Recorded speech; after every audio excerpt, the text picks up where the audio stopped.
Ito pong kinakatayuan ko ay ito na po yung kalapit na property. Pero may balita po ako na ibinebenta rin daw po ito.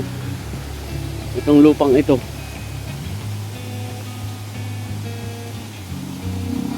Ang maganda po niyan ay meron pong magandang ano, buong anahaw.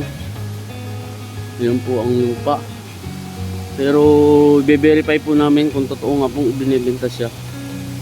Pero sa pagkakataon po na sa ngayon, ang sure pong binibenta yung pong yan na pong 8 hectares. Yan po may waterfalls. Nasa pagitan po ng dalawang property. Ito po kabila, ayan naman po yung kabila. Yung 8 hectares. Ito po atay nasa 7 hectares naman. Yan. Maganda rin po ito. Itong area na to. Tabi rin po siya ng road.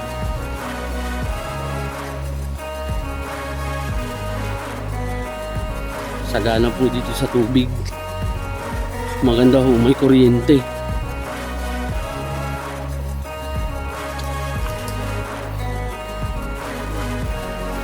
Ito po yung kalsada oh.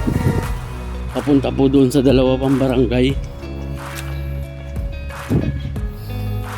Ang ganda. Marami po tayong maibabalag na farm dito sa lugar na to. Kasi ang ganda po. Ang ganda ng overlooking view dyan. Agus River po yung overlooking.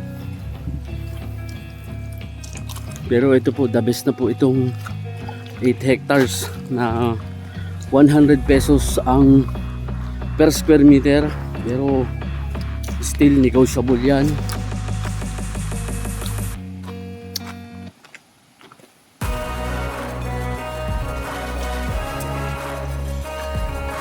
Titulado po o city title.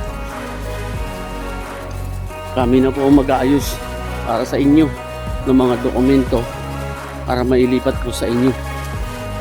Yan po. Meron po tayong dalawang video vlog nito. Nandyan po sa link natin yung buong detalye. Meron din po tayong drone shot, drone video. Yan po, yung kabilanan po ng kalsada. Yan po ang 8 hectares na ibinebenta sa atin.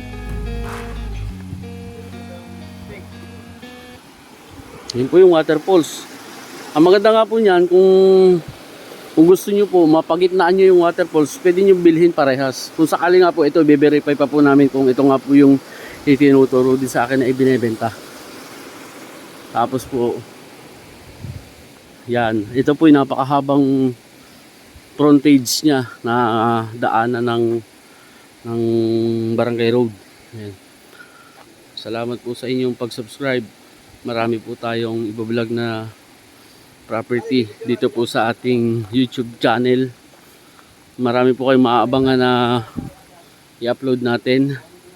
Ito po ay Barangay Pisa, General Nakar, at accessible po at napakaganda po ng mga farm na meron dito at ang mumura pa po para sa tituladong mga lupa. Yun, karamihan po mga motor dito.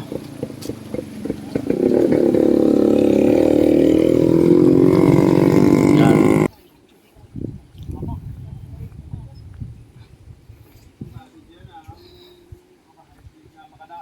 Ganda ng pwesto po ng bahay.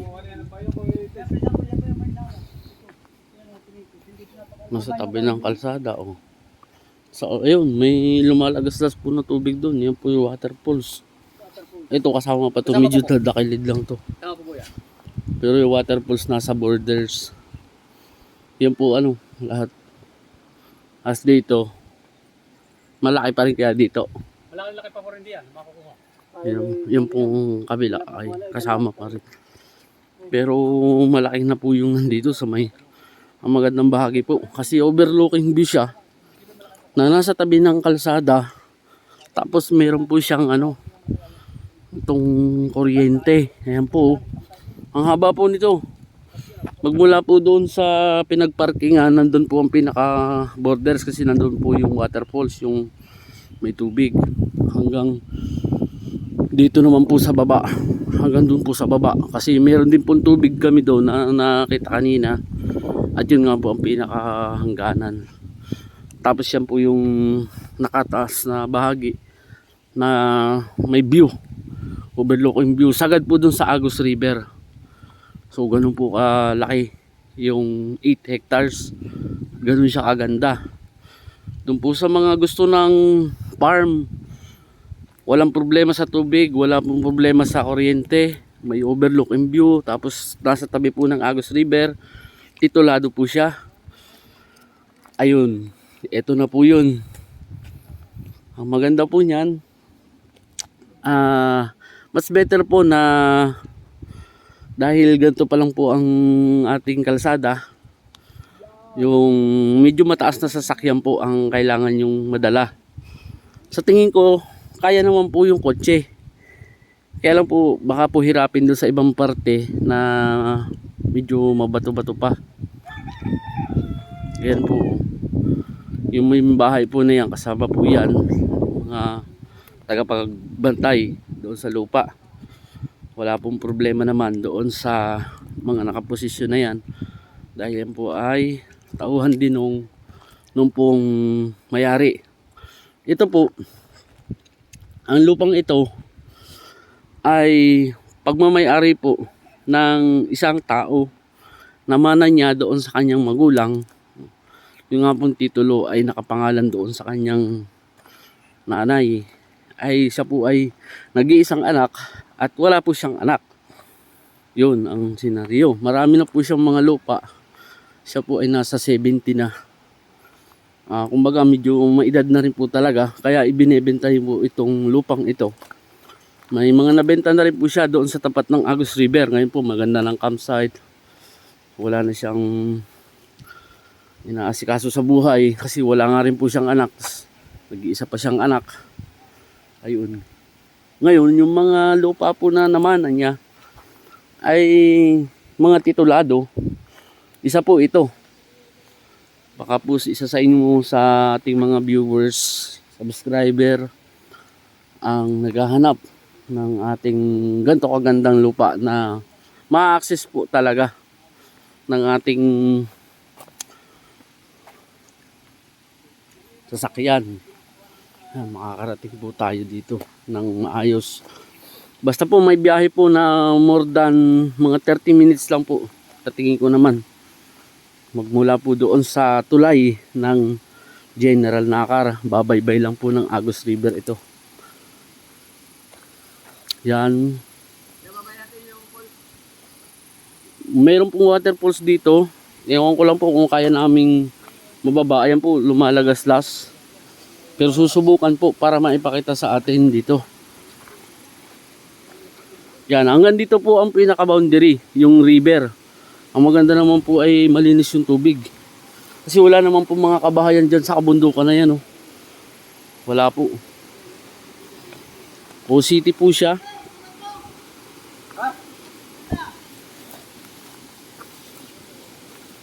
Saan sila dumaan?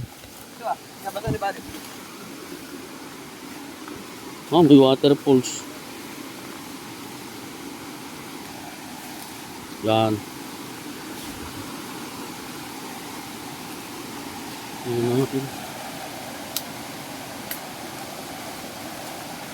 Bah, pero yan po ay bordets, yung kabila po ay iba na. Pero wala pong, pares po kayo may karapatan dyan sa tubig na yan. Yun ang maganda po dyan. Kung gusto po ninyong i-develop ay di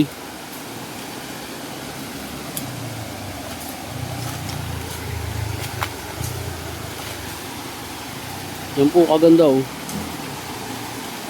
Malinis po yung tubig.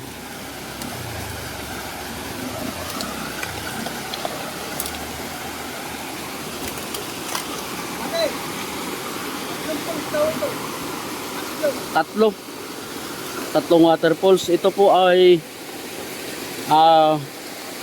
dito po sa General Nakar sa barangay ng Pisa.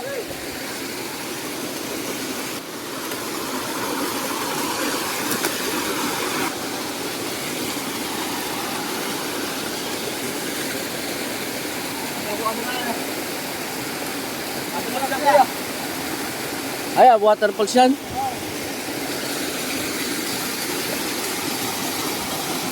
Kaya po, malinis yung tubig oh.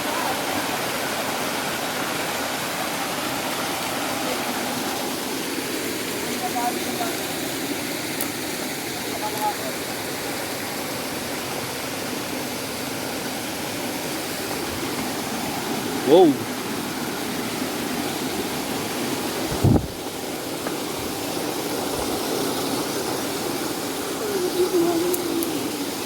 Bah, ang ganda. Oh, maganda rin po. Pambayan. Yan po, namamaybay. Pwede nga pong gawa ng paraan. Para po gumanda. Linisan lang, ano eh. Ayan. Nilinisan. Ba, binaba pa ni Buddy. Maganda, matitira natin. Yan po yung waterfalls. Maganda. Kailangan natin babain. Maganda, re-reclapin. Ay, may paglahong ko eh, marami yan. Tapos ito na yan ano. Tapos may overlooking view doon. Mahirap lang babain. Ayun, ang ganda pa nung isa doon oh.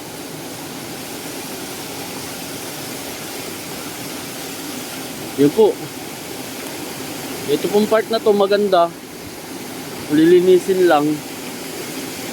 Tapos itong tubig. Maganda.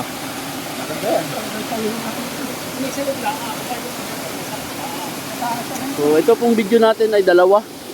Hindi ko na po ikakat. Dalawa po siya. Ilalagay ko yung link. Ito po ay tituladong lupa. 8.4 hectare. Yan, 8 hectares po siya. May sobra pang ano.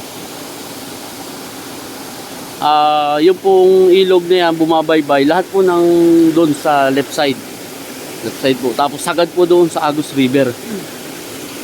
Yun, maganda po siya. Sige po.